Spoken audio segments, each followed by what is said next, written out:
Hey everyone, welcome to Mountain Beast Mysteries. In today's video, I sit down with Ben Walgate from 401 Files and we discuss the Dyatlov Pass incident. Now, a couple years ago, I made a video on the Dyatlov Pass incident. So after you watch this one or before, just have a look at that. It's in the description down below. It's kind of a concise recollection of what happened in pretty good detail. So if you want to know the expedition members' names and all that kind of stuff, have a look at that. But Ben and I have never discussed this before. I kind of just said, hey, we should talk about the Dyatlov Pass incident because people are still talking about it and the case was reopened and people still think, you know, there was a Yeti attack.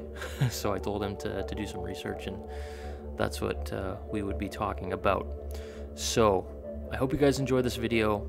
The audio quality is not really the greatest because of some internet connection issues while we were having the discussion, but we go through everything that happened, and we go through the different theories, and we basically come up with our own timeline of what we think happened to the 9 dead students that were on this ski expedition. And I think we nail it down pretty good. So I hope you guys enjoy the video. Let me know what you think in the comments down below. Thanks for watching this episode of Mountain Beast Mysteries. All right, Ben, today we're going to talk about the Dyatlov Pass incident. It's one of the most famous mysteries in modern time. There's a lot of different theories as to what happened.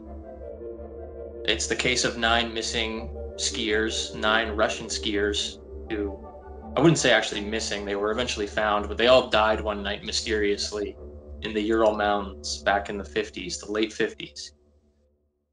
Yeah. So, under very mysterious circumstances. So, yeah, there's a lot of wild theories, the most popular being like the Yeti. There's UFO theories, theories of military involvement and like government cover-up, things of that nature, the stuff we like to talk about. So we've never really talked about this, like me and you, we've never discussed this before really. I made a video a while ago about it that's quite detailed. So if the audience wants more information, a more detailed look at it, they can go to that video. It's in the description below.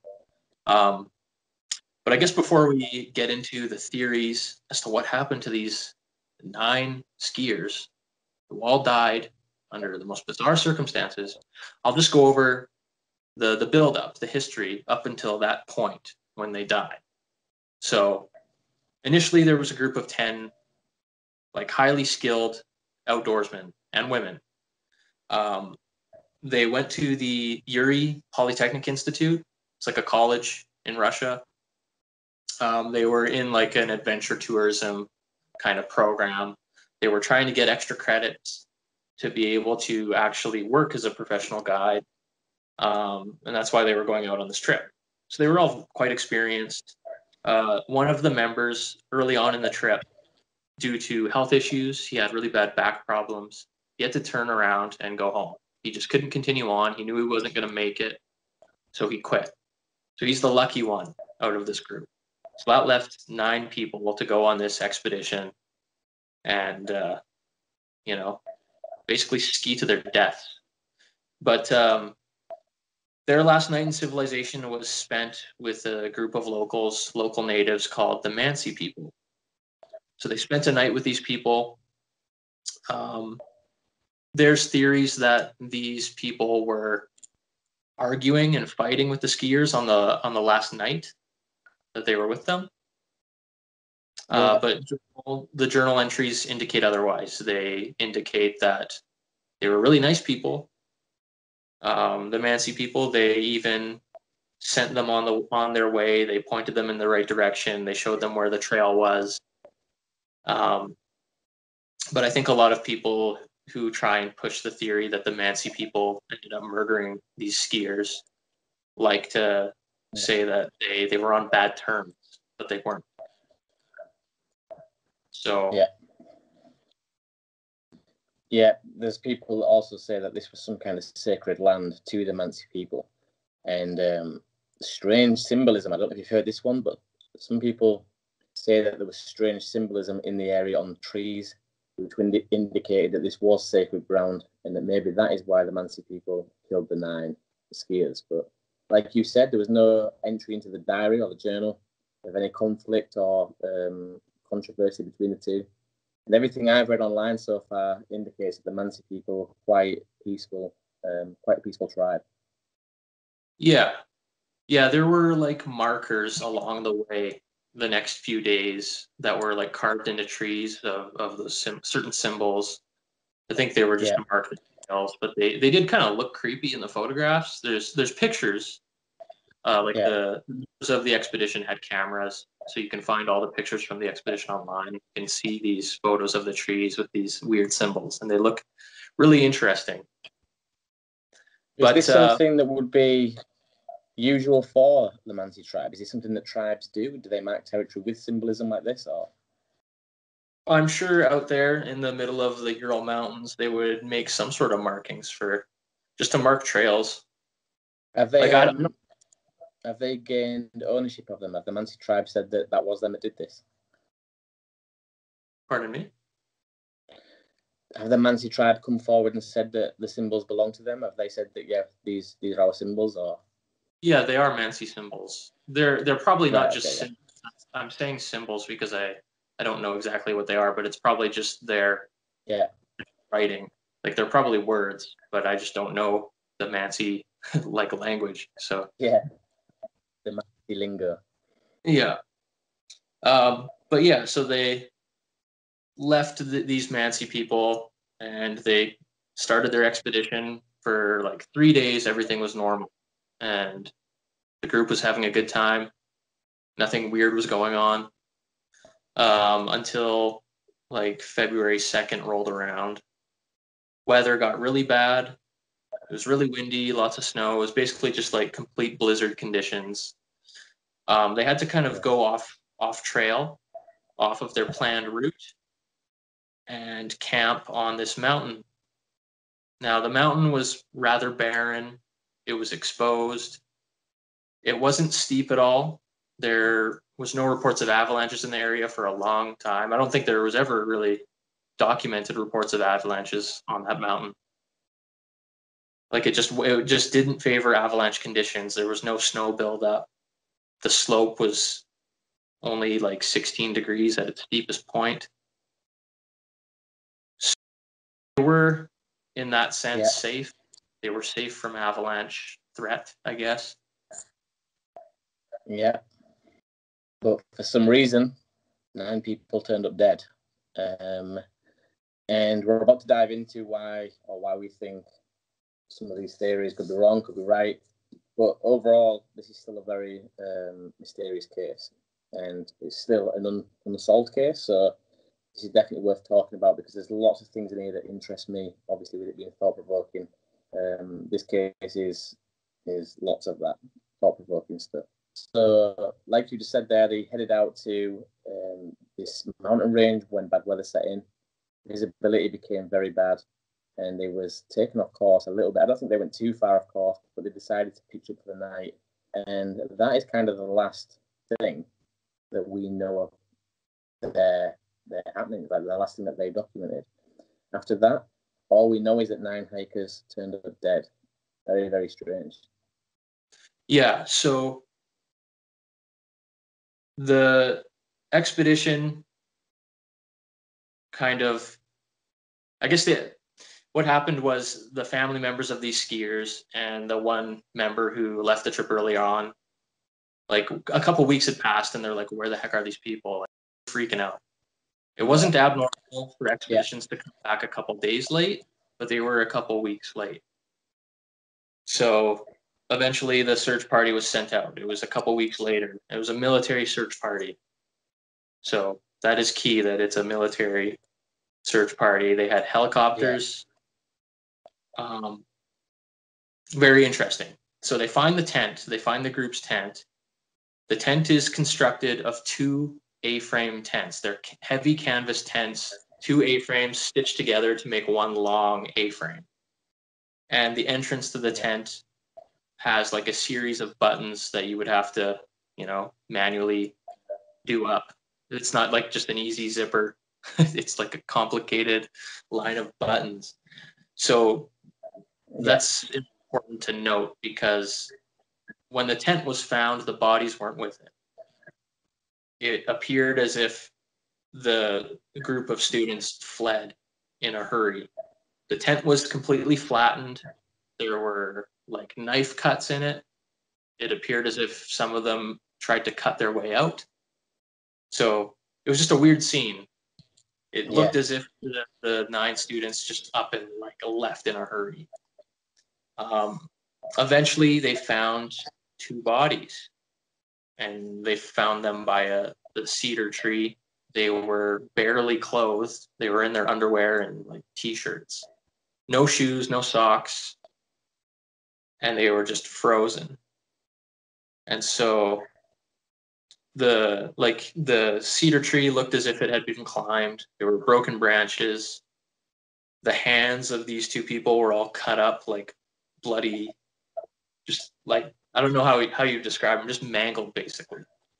Yeah, they eventually found 3 other bodies.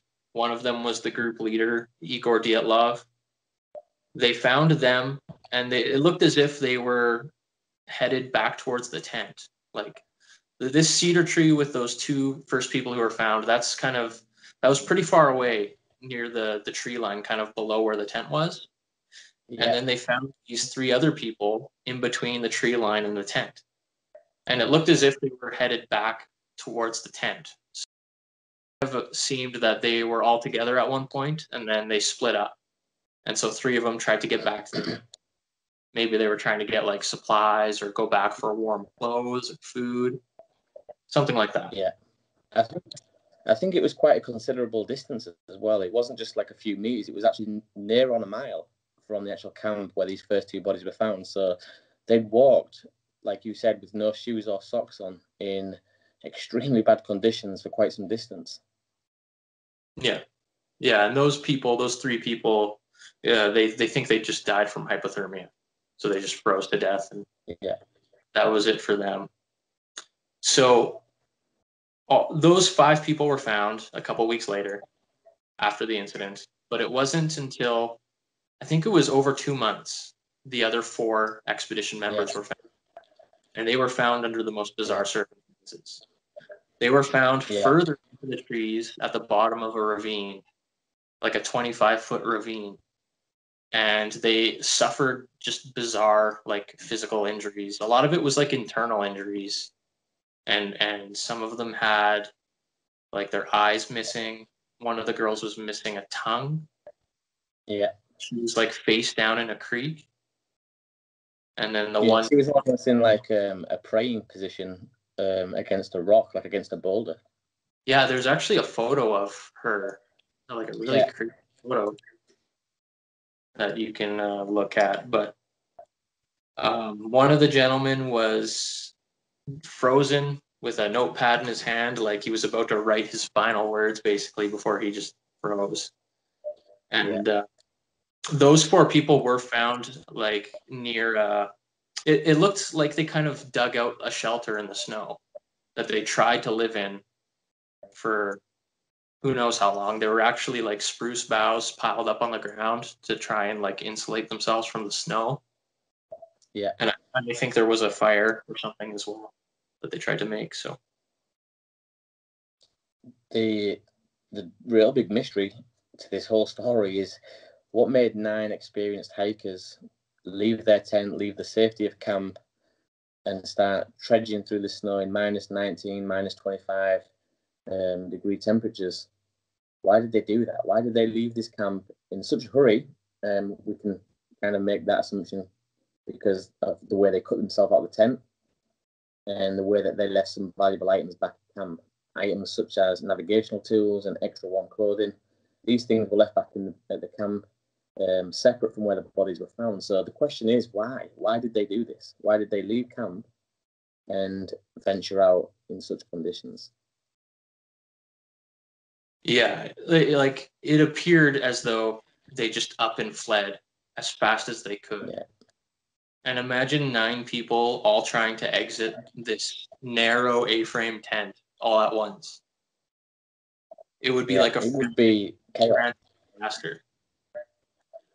Yeah. So why though? What do you believe? I mean, let's just talk about some of the theories. So some of the theories that people are putting out there for why these 9 experienced hikers left the camp in such a hurry. The first one we've got is the UFO theory. There are reports that people saw strange lights on the night that this happened, and people heard loud bangs or noises coming from the area. The second theory is obviously the most obvious, which is hypothermia. These people became delusional. They started to remove clothing, which is one of the key things when you do suffer with hypothermia. Your body starts to feel warm. You start stripping off clothing. And then there is a theory of a Yeti. Like the Yeti theory comes because of this. I believe it comes from the image.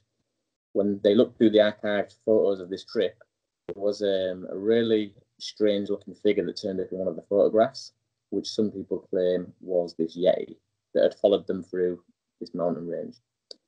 And then the next one is military. So some people believe that these 9 hikers died because of some military experiment going on. Maybe they were dropping some kind of explosives in that area, and that's what killed these 9 hikers. So what we should do really, I think, Justin, is try and break down the different theories and see if we can rule out any of them at all. That'd be quite interesting.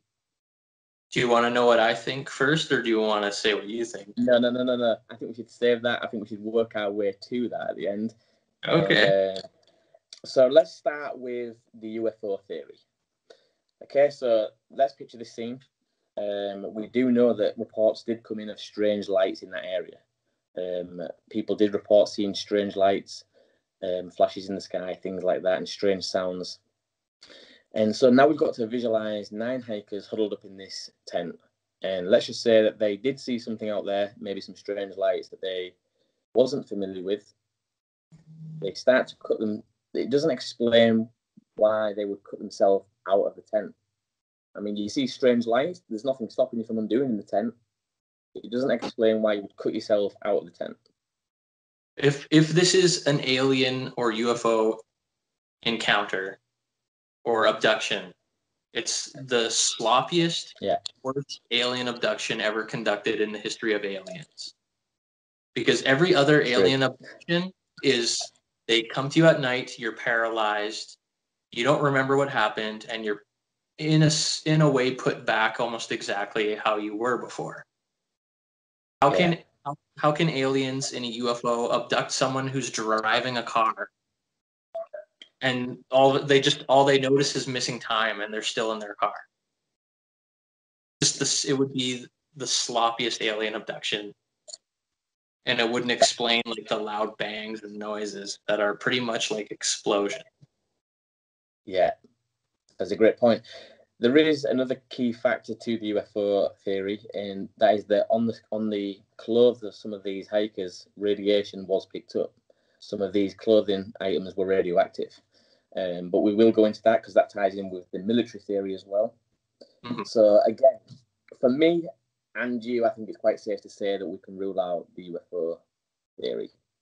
Yeah, I don't think it's a UFO case at all. There's just not enough there. And when I started to make a list of the points that supported the UFO theory, these are the ones that I jotted down. So I had strange lights observed. I felt like that strengthened the UFO case. Missing tongues and eyes could potentially be put down to some kind of UFO activity. But also that would be the first abduction case where eyes and tongue were removed, and the only one basically in history. Yeah. But the reason I put that down is because we do hear about autopsies and human testing where people do get abducted and tests are performed on humans. So I kind of felt like that fell in place with that. But again, like you said, we've never heard of a case where people have had tongues and eyes removed. So I think we can rule that one out. And then I put down that they cut their way out of the tent. I started to think, well, if they saw lights or they saw something strange, maybe they would have cut their way out of the tent if the zipper had frozen. But as you've just confirmed, there was no zippers. So I think we can rule that out as well. The grey foam from the mouth was interesting for me. The grey foam coming from the mouth and leaking from the cheek of one of these hikers. I thought that was quite an interesting detail.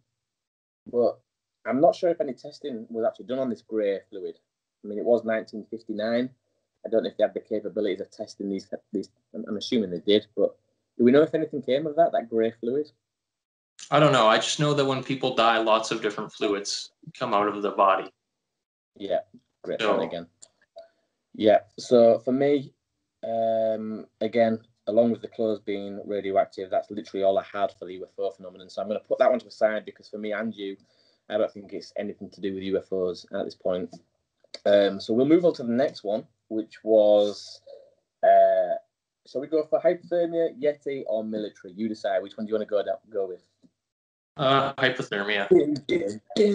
Yeah, hypothermia. So the hypothermia theory is the obvious one, and the notes that I jotted down for this one was maybe that some of them was wearing the clothes of others because hypothermia was setting in. Some of them had already died due to hypothermia, and the natural thing to do would just be to strip your friends of their clothes because they no longer need them, and you start wearing them. And maybe that explains why some of these bodies were found wearing items of clothing from other members of the party. It is theorized. Any other details that support the? It's theorized that the three people who are trying to get back to the tent were wearing clothes of the men who died at the tree because they were pretty much naked. Yeah, and that to me just seems like the natural progression. If you're in a survival situation and you're in freezing conditions, suffering with hypothermia, your friend's laid at the side of you, he's already dead, he doesn't need them clothes anymore. You are going to start stripping him of his clothes and try to put them on. So I think that kind of explains why some of the members had their friends' clothing on. Maybe. Yeah. But that is just an assumption, because what else could have happened is if they did leave the tents in a hurry, maybe in a blind panic as everyone's rushing around trying to find things, they maybe grabbed items of clothing that wasn't theirs. Yeah. It's weird. I don't think so it's really hypothermia wasn't just the cause of all these people to go crazy and leave the tent. I think there's a combination of something traumatic and crazy happening mixed with people freezing to death because it is -20. So there's a combination of something else and hypothermia. Yeah, I'm somewhere along them lines. One of the things that I struggle with, though, is that signs of a fire was made. So they know that they tried to make a fire some distance away from camp. And I just think to myself, if I'm in some kind of life and death situation, I've fled camp, I've grabbed whatever I could, and I'm just trying to get as far away as I can from that camp because something weird is going on. Do you then just sit down and start trying to make a fire? I don't know. I mean, it's really hard to say because, like you said, you're not only trying to escape this weird or strange thing that's happening back at camp, you're also dealing with the reality you could die of hypothermia. So do you just, I don't know, it's hard to explain, but signs of a fire was found, so we obviously know that. These people are skilled outdoorsmen, so they know they're going to have to get warm and make a fire. Also, when you have hypothermia, it's pretty much like you're drunk and you don't know what you're doing. So, I mean, you're going to try to think straight, but a lot of them probably weren't. Also, we know this incident happened on February 2nd. What we don't know is how long some of these people survived afterwards because there was a 2-week gap. So maybe one or two of them survived a bit longer. Yeah, true. And maybe also as well, maybe because this sign of the fire was some distance, it was almost a mile away from the actual camp. Maybe they felt like they'd gotten further enough away from whatever this thing was or whatever was going on. So maybe they felt, right, we're safe now, we need to get a fire going. And maybe that's what happened. Yeah. So yeah, sorry, go on. No, you continue. No, I was just going to say, so yeah, that's some of the points that I made to support the hypothermia theory. If you want to add any to that as well. I have no doubt that some of them died from hypothermia and just freezing to death. Yeah. I don't think they all died from the same thing. I think some of them died obviously from traumatic physical injuries, and some of them died from freezing to death. And that's apparent, just by looking at the bodies in the autopsy. So did some of the bodies just have signs of hypothermia, nothing else, no other injuries? Or did they all have serious, weird injuries? The three bodies that were on their way back to the tent, those people didn't really suffer any crazy physical trauma. It was just freezing to death. Yeah. And like the people that were found by the tree, the only physical damage they really had was because they were trying to climb this tree and they cut their hands up really bad. Which brings me to my next question for you is why? Why were these people, do you think, were trying to climb a tree with no shoes, no socks, in sub-zero temperatures? What would be the reasons for you to climb a tree? Here's the thing. We don't know if they climbed the tree before. Like how I said before, those two people and the three people that were on their way back to the tent, they could have been together at one point. Yeah. They may have climbed the tree with more clothes on. Like if those three people took some of their clothes. Yeah. You know what I mean? We don't. Yes. We don't know exactly when they climbed the tree. It could have been when they were all together. But I think a couple of them climbed the tree to try and find like where the tent was exactly, so they could be like, it's in that direction, and they send the three people off. Or maybe they were like, here, take our clothes, you're going to need them more than us, and then they just froze to death. I don't know. Like, yeah, that makes sense as well. Like, why do you think they were heading back to camp? Like, so you've got these guys now, you're all sat under the cedar tree. Camp had boots, it had socks, it had clothes, it had food. The tent had everything that they would have needed to survive. Yeah. So this is a great point. So now we know that back at camp they had some seriously valuable tools, like I've said before, navigational tools, extra warm clothing, and that would be a reason enough to start saying, look, some of us need to go back to camp and grab these items. But this is interesting because why would the other two say, well, actually, you go, we'll stay here? Why would everybody not go back to those valuable items? There must have been a reason why two people were dead against that idea and said, look, we're going to stay back. It could be that the two people had died first and then left three of them alive. Right. It could be that too. Or they were just, hands were so injured that they just didn't want to move. They just wanted to stay there. Yeah. So in your own opinion, do you believe that these two people found dead under the cedar tree had actually tried to climb the tree, or do you think that they died? So do you believe they tried to climb that tree for some reason? Yeah, the evidence would suggest, like their wounds on their hands and like the human tissue found on the tree branches and in the bark would suggest quite clearly that they tried to climb the tree. Yeah, so it wasn't just that they were reaching up, snapping branches off, trying to get wood for a fire or anything like that. Yeah. Yeah. Yeah, because they were the broken branches were high. The broken branches were quite high up in the tree. Right. It's absolutely fascinating when you think about it. I mean, again, we know that these people died under the cedar tree, and that, like you've said, three of them tried to make their way back to camp. But it still doesn't explain why they ever left camp at all. Yeah. So what's another theory? The Yeti theory? You want to talk about that, or do you what's? Yes.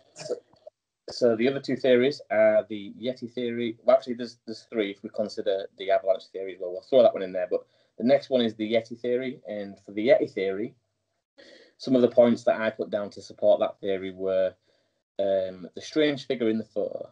We'll talk about that one first. So there's a photo that surfaced from this expedition that showed some type of strange figure lurking in the background.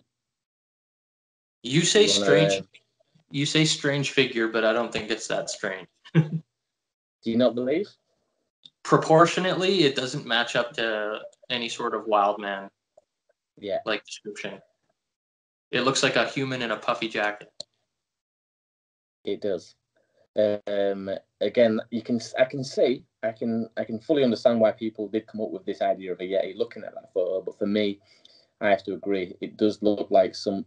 I mean, this is 1959. The camera equipment back in this day wasn't anything special, and taking photos in snow is hard at the best of times, even with modern technology, because snow is so bright.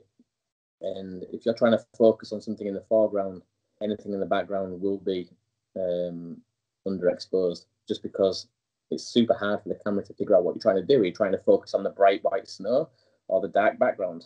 So yeah, that's why we can't see any of the features on this thing. But for me, again, like you just said, I don't believe that's a Yeti. It does look strange. It does look strange, like the pose, the way it's standing. If that was anywhere else, like in some kind of woodland setting, you might have to think, wow, that is strange. But I don't think it is. And for example, and not only that, the person taking the picture would have seen that, and like you would have been, oh my gosh, like, do you know what I mean? This would have been a scary event. It wouldn't have been, oh, there's something strange behind you. Do you know what I mean? It's not. Yeah. You say what you're gonna say. You're looking at a person who's in deep snow, moving through trees, so they're going to be in like a strange pose. But like I said, proportionately and just the silhouette of it does not match up with what we know of like Yeti or Sasquatch. It just doesn't. Now, there was some documents recovered off the bodies. The students had created like this fake parody kind of newsletter thing. Did you read about that? Where they? No, I've not read this. They mention the word Yeti in it. Oh, now you see this changes things for me now. Well, they don't specifically say Yeti. What it says is there was a line that said something along the lines of, "Now we know the snowman exists," and people interpret it as Yeti. But the whole paper, like throughout the whole thing, it's all just jokes and nothing serious. Yeah. Before and after that point. So was this entry in the journal, and was that entry put in before they set off or while they were there? It was a separate document, I think, that they were creating while they were on the trip. It was just supposed to be kind of like a fake newsletter thing. You can find examples of it online, like pictures of it. But like Yeti lore was already like very popular at that time. I think the Eric Shipton tracks were found in like 1951. Yeah. And the idea of the Yeti was very popular back then. So to make a joke about it when you're in the Ural Mountains on an expedition wouldn't be something very peculiar. Yeah. So this Mansi tribe, do they speak of this Yeti? Do they believe it in their folklore? Do they talk about this Yeti in that area? Not that I'm aware of. Okay, because I was just thinking, like, if this Mansi tribe, you know yourself with the First Nations people, it's normally embedded in their culture about things like this, and with them living in this area, you would assume that they would know all about it and maybe speak of it. But if they haven't, then again, that kind of rules out the Yeti phenomenon. So the next thing I had on the Yeti was missing tongues and eyes. I felt like that one could fall in this category, but again, it's iffy because if you've got a great big beast ripping people apart and killing them, they're not going to be very selective in what parts they take away. They're just going to rip everything to shreds. And so I felt like that should go in that category just because it is something animalistic. It's something an animal would do, is pick away the eyes, the tongue. But again, holds no weight and the Yeti phenomena for me. So how about you? The interesting thing is that body parts like that were only on the bodies that were found months later. Yeah. Meaning there was a large period of time where any sort of wildlife would be able to get at those bodies. Yeah. But then the question I have to that would be, why just one body? Because I think it was only the girl that had the missing tongue and eyes and maybe some facial damage. I think she had a fragment of her skull missing as well. She could have been the only one exposed enough for an animal to get at. Yeah, she was in the praying position against that rock, which would make that easy access to her face. She wasn't face down in the snow like some of the others. So yeah, that would be a good point. Those are also parts that are going to be like the first to go. you know, as far as like if a person's out in the wilderness for a long time, those are probably going to be the first parts to disappear. Yeah, definitely. And then the other one that I put underneath the Yeti column was that they tried to climb the tree. And again, that would be something you would likely do if there was a Yeti creature rummaging through camp. You would try to get away as far as you could and then try maybe to climb a tree, see if that thing is still around. So do you think that holds any weight? No, because there'd be only two of them trying to do it, trying to climb the trees. Their hands were really like cut up and destroyed, just bloody messes. But when you're outside in -20 and you can't feel your hands and you try to climb a tree, you're not even going to probably know if you're cutting your hands up while you're doing it. So like some people try to say they were frantically climbing up a tree to get away from something, but they could have just been like climbing the tree to get a better view and to get their bearings. Yeah, and realistically, I think we've got to think about this as if we were there. And no amount of money, for the love of God, nothing is going to get me back to camp if I've seen a Yeti ripping everything to shreds. I don't care what you convinced me with, what you tried to tempt me with, I am not going back to camp. But we know that 3 people did actually try to go back. So would they have done that if there was a Yeti there? I don't think they would. So for me, the Yeti theory holds no weight. No. I mean, brings us on. Sorry.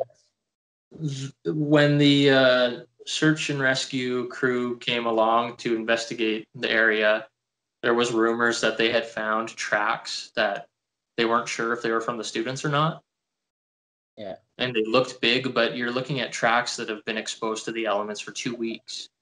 A track in the snow on a mountain can change in like half an hour as far as like size goes, but they could have. But surely, but wouldn't the track become smaller though over time? Not necessarily. It depends. But there was the search party that was there was a massive search party. There was a lot of people, so it could have easily just been one of them that left tracks, and somebody else were like, "Oh, are these our tracks or are these some other tracks?" Like, I don't know. Yeah. And then, so the next one, we've either got military or avalanche. So let's just go with avalanche. As you've already stated in the start of this video, the slope wasn't at the right gradient to suggest it was an avalanche. But an avalanche would give reason for you to try and escape the tent as quick as possible. The thing is, if there was an avalanche, they would have escaped the tent probably, but not in the sense that they did. Like they would have been swept away with the tent. Yeah. You know, the tent was in the same spot. The tent wasn't moved from anything. It was just collapsed. Yeah, that's a great point. I never thought about that. Because what I was originally thinking was, what happens if the avalanche buried them underneath the snow and they tried to cut the way out because they couldn't find the opening to the tent? But like you said, the tent didn't move. So, I mean, would that happen? Would snow, if it was an avalanche, just go over the top of it, or would it actually just rip off the side of the mountain? Like, it would have swept them off so far. Like, it would. If it was an avalanche, it would have been clear that it was an avalanche. But there wasn't even. There's not even enough snow on the mountain to cause a small avalanche. Like if you can look at the pictures of that slope, and there's like a couple inches of snow, like where the tent was.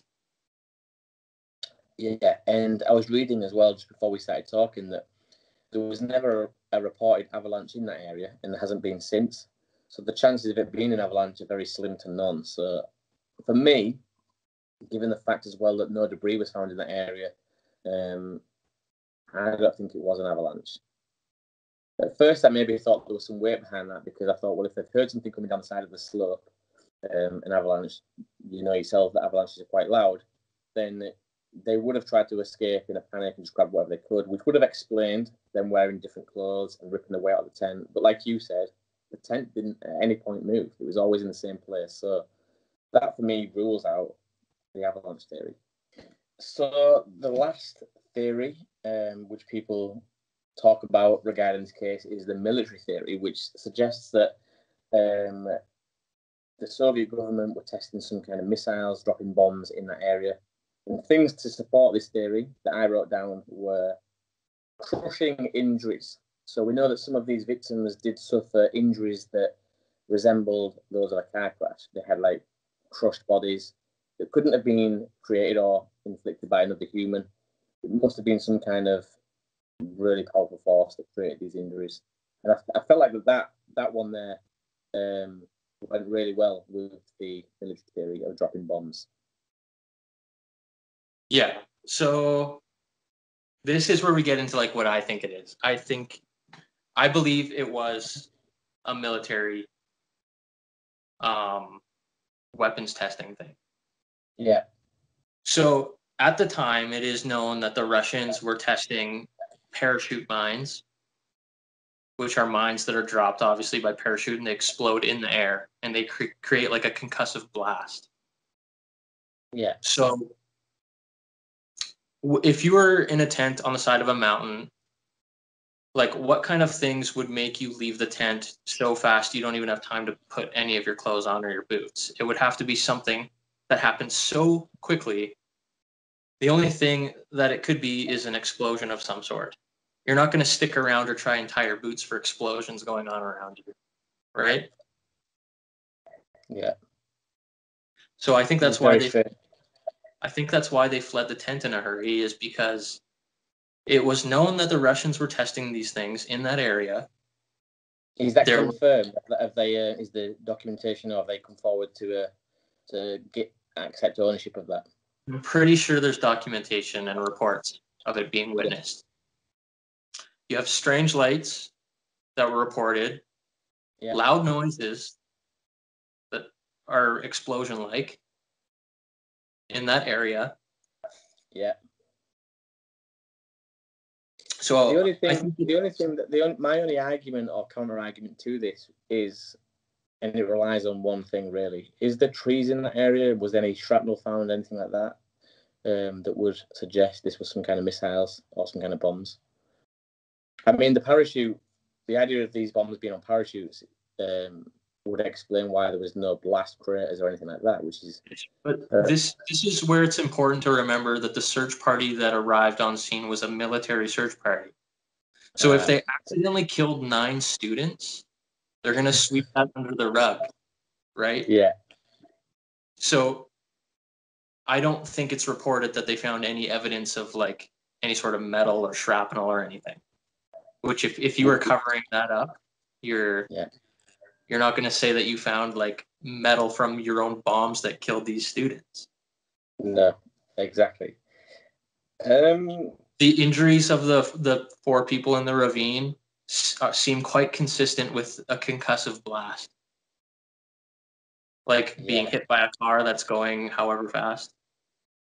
Yeah, and I was just thinking as well, like, if you've heard these explosions going off outside your tent, and like you said, you just all get out of the tent as quick as you can in a blind hurry, you are going to run away as far as you can away from camp until this thing runs its course.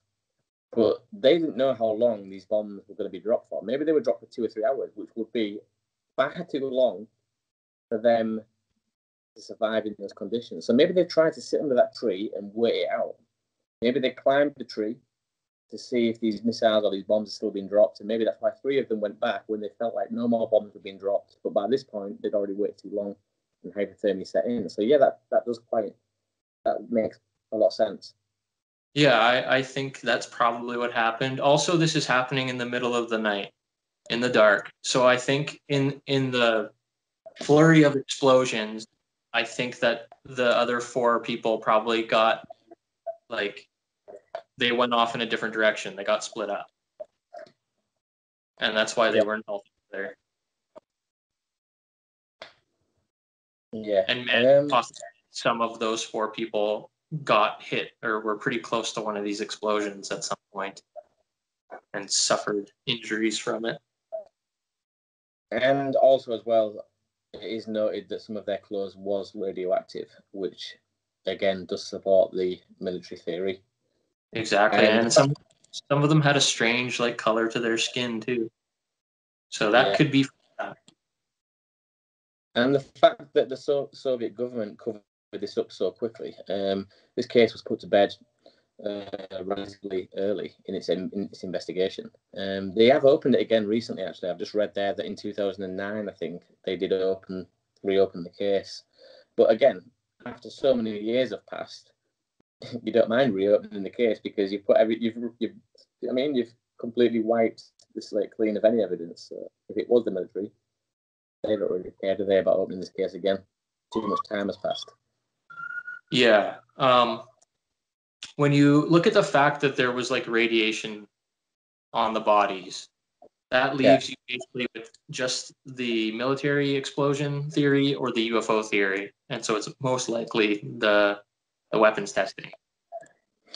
One thing that I will add is there was a guy called Slobodin. I'm going to completely butcher this name now, but I think his name was something like Slobodin or something like that.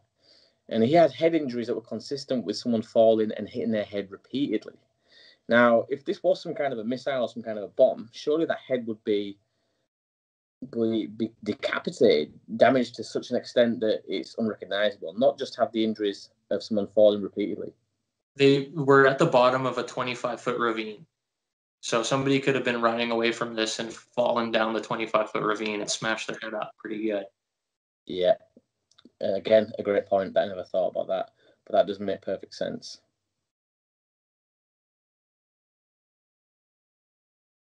I'm just reading through a few more of these little points. Quite interesting. I've thought about this case a lot. Like, this is one where I've like thought about everything. It's kind of hard to piece everything together at first because there's a lot of information like to take in.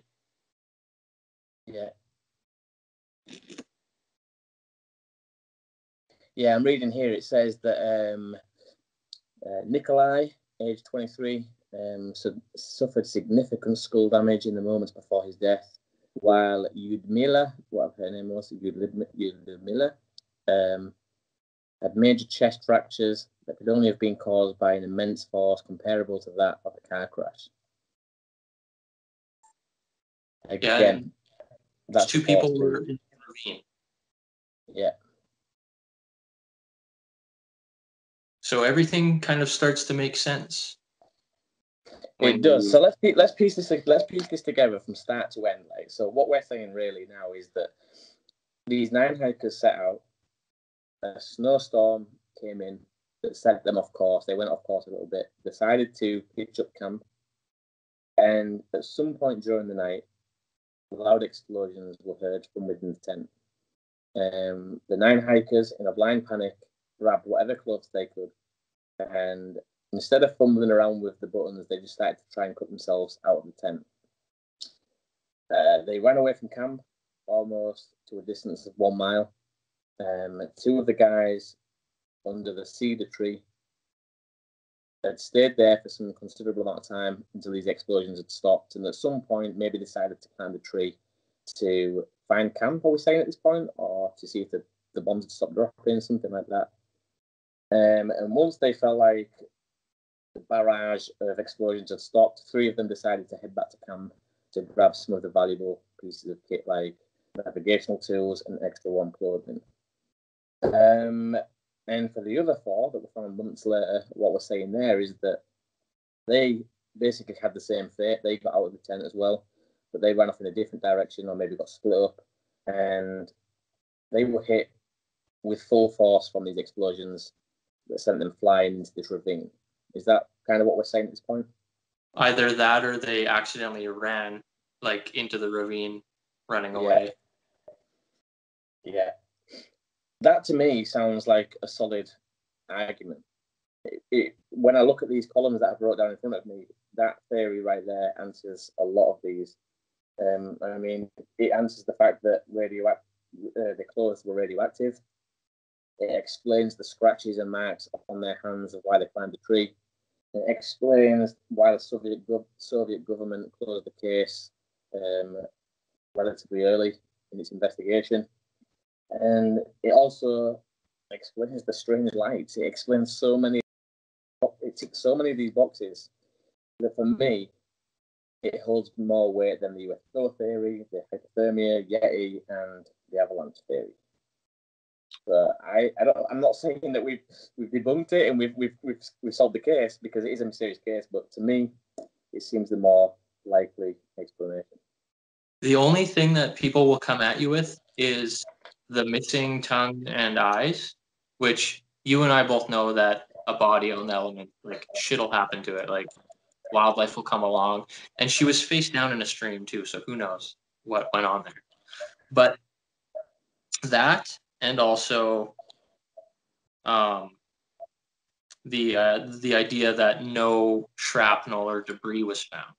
But like I said, if a military, like the Soviet military at the time, you don't think they would try and cover up, like accidentally killing these college students? Of course they would. Yeah, of course. It must have been a terrifying experience, because if you're sat at that tree and nobody ever would have expected, I mean, you're planning for this trip and you're looking at all things like weather and clothing that is suitable to support that weather and all these different things.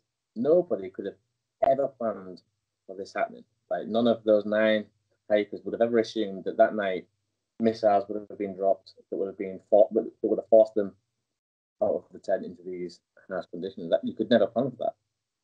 No.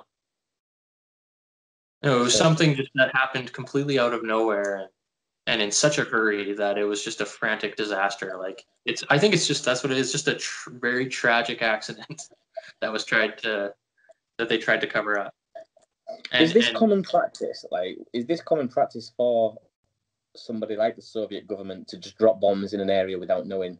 Because I always assumed that they would have like training grounds and military areas for this type of thing. Apparently, there was some sort of base not too far away from there. That's what I read.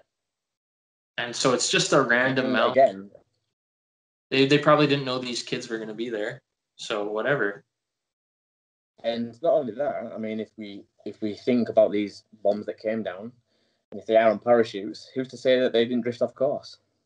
Like, that oh is shit. That is true. Oh shit. We didn't expect them to drift off course. This is not where they're supposed to be landing. Like, it could have because been a mistake. It was really bad weather, right? It was blizzard conditions. Yeah.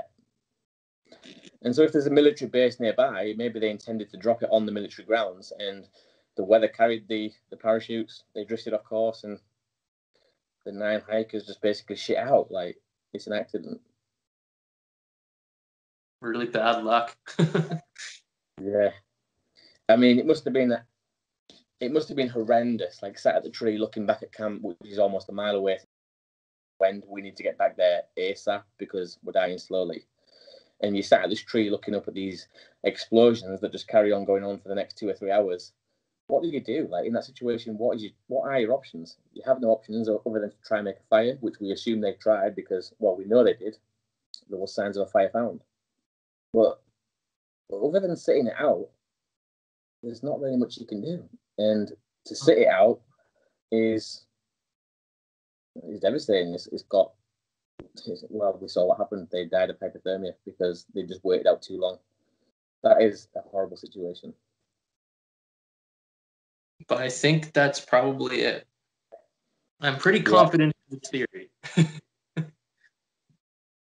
So why has this never been solved? Like, why don't people come up with this same theory? Why are people not piecing this together in the same way that we just have now?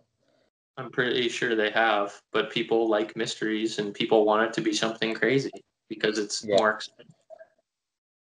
There's going to be a lot of people in the comments on this video saying, you're fucking wrong about all of this, dude. It's a Yeti, right? You're going to get people who believe in every different theory. Yeah. The only thing I can say to that is that we've got to go where the evidence points. And when we look at this, there isn't many factors supporting the Yeti theory. And any of those that do support the Yeti theory can quite easily be translated over to the military theory. For example, missing tongues and eyes. You know, like we just said there, if a body's laid out in the open for too long, nature will take course and animals will pick out your tongues and eyes.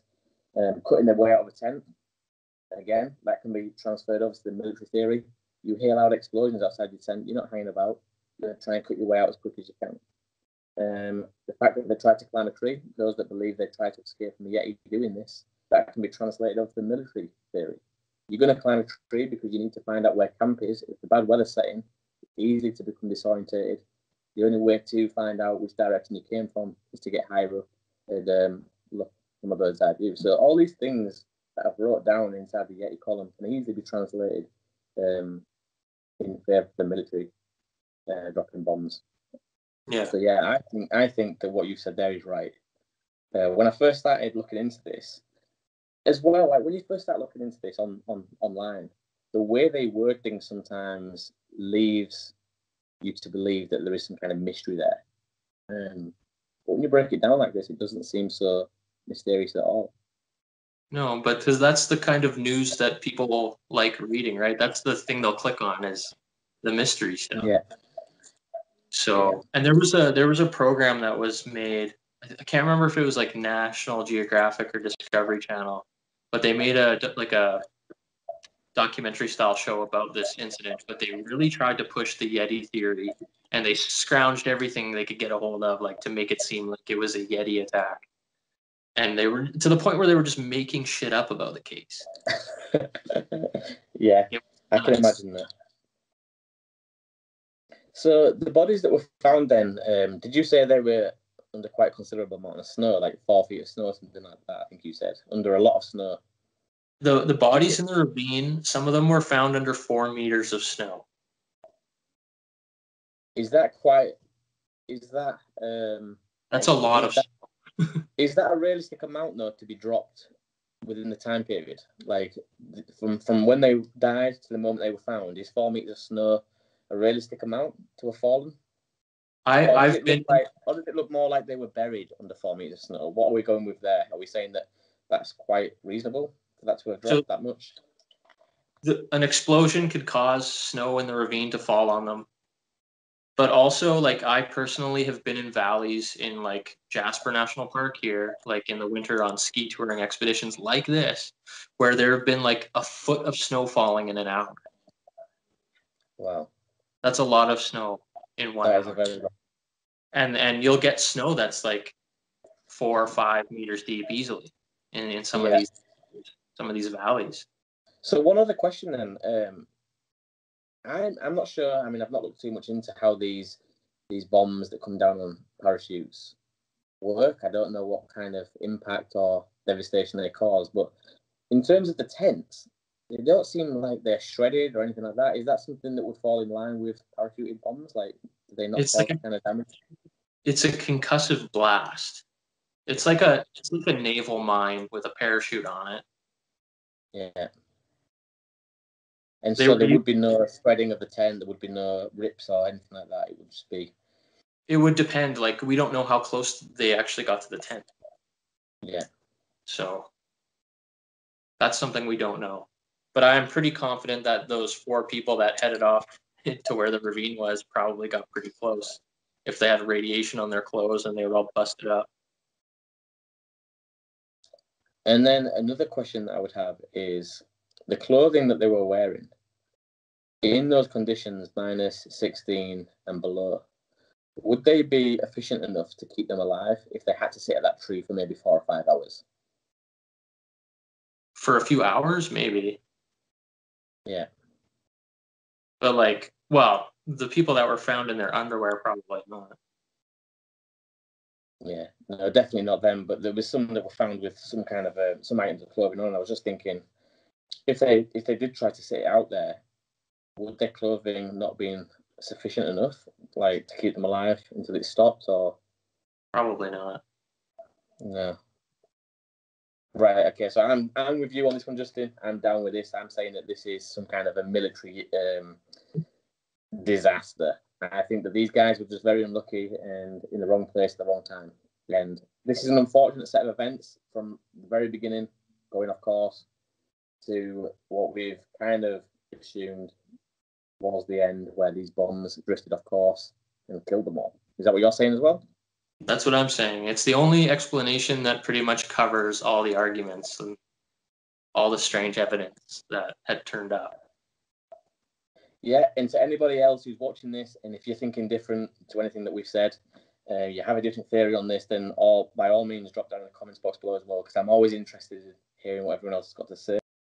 But for me, and from what it sounds like from Justin as well, this is some kind of a military disaster that happened. It's not a Yeti, it's not a UFO, it's not hypothermia or an avalanche. It seems pretty clear-cut what this Well, was. it's a mix of the explosions, I think, and hypothermia. Yeah, I'm going with that. I'm happy with that. I'm going to say it's that. But like I said, anybody else, if you think different or you want to add anything else more to this that we've missed, then do drop down in the comments box below. I'm sure you, Justin, as well, would be interested to see what people say.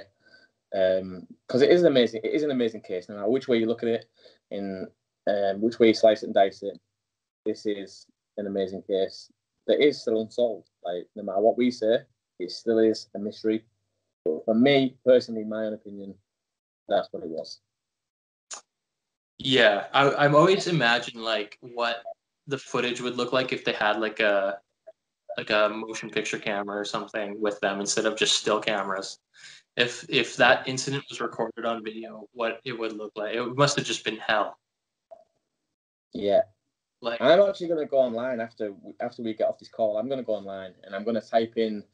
I'm going to find out the names of these bombs that were dropped or something similar, and I'm going to see the effects. You know the bombs that drop, like you said, just above ground level, like a few meters up in the air. I want to see what kind of effect they have, because I reckon that they do fall pretty much in line with what we've seen here. So that will be interesting. Yeah, and like I said, it really would depend on your proximity to it.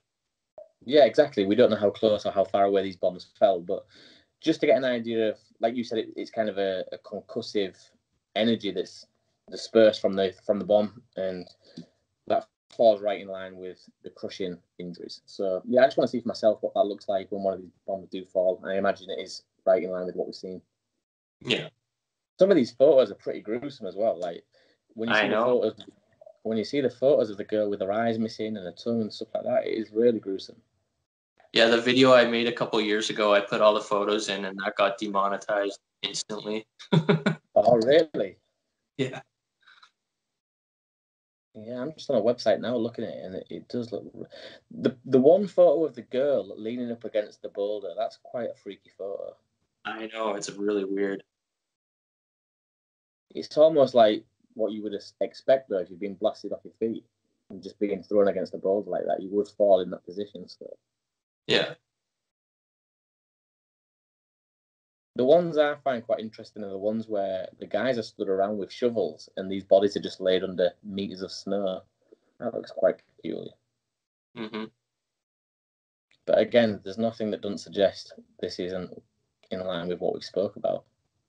There was some crazy theory I heard that some of the expedition members were like KGB agents or something, and they were like delivering radioactive materials, and they were supposed to meet up with another group of whoever. Yeah, it's a military operation, but that theory is just doesn't make sense. There's one photo that I'm looking at here, and it's got the actual skis wedged into the snow. They didn't prop the tents up with them, did they? Did they makeshift the tent with these skis? No. No, what you like on ski expeditions, what I do and what I've seen a lot is when you go into the tent, you'll just stick your skis in the snow. That's how you leave your skis at night. You'll just Right. them up in the snow. So yeah, so that's just common practice for skiers.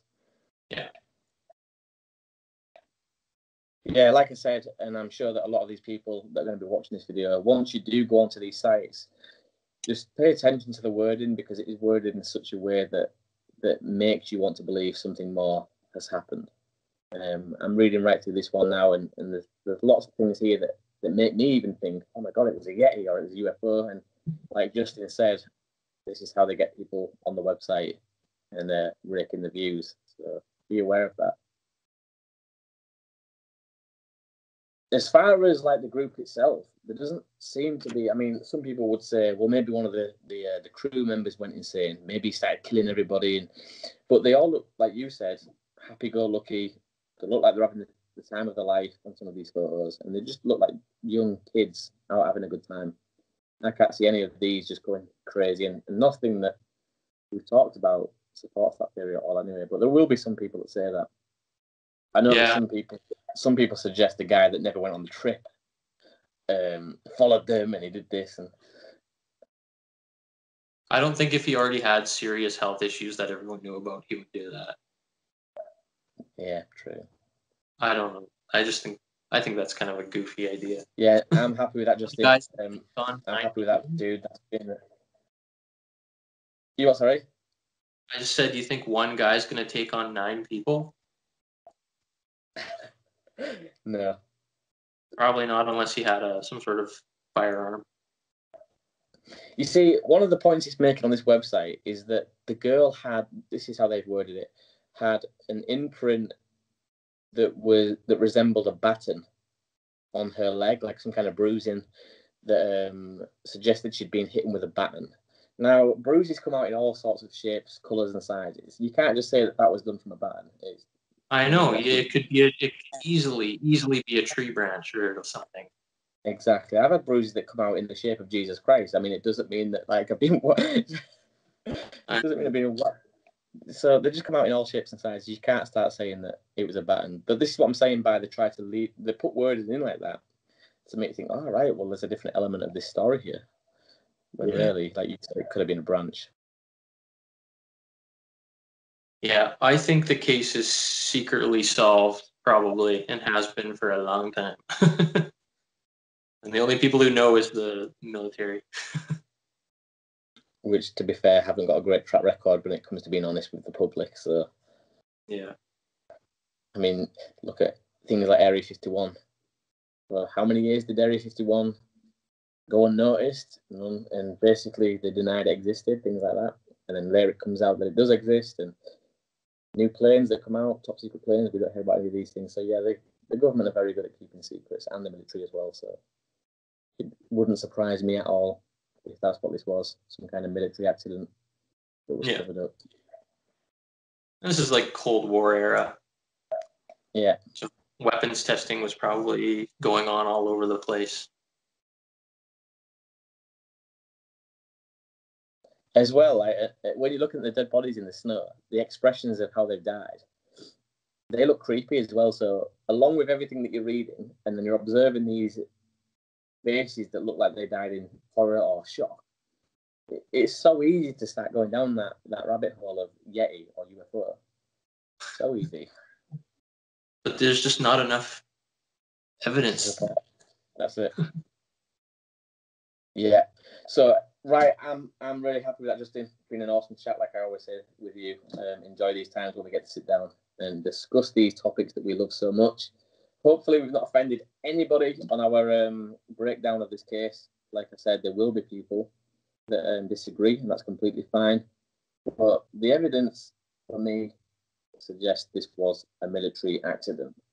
So, yeah. In your opinion, do you want to add anything, Justin? No, I'm just pretty confident in that theory.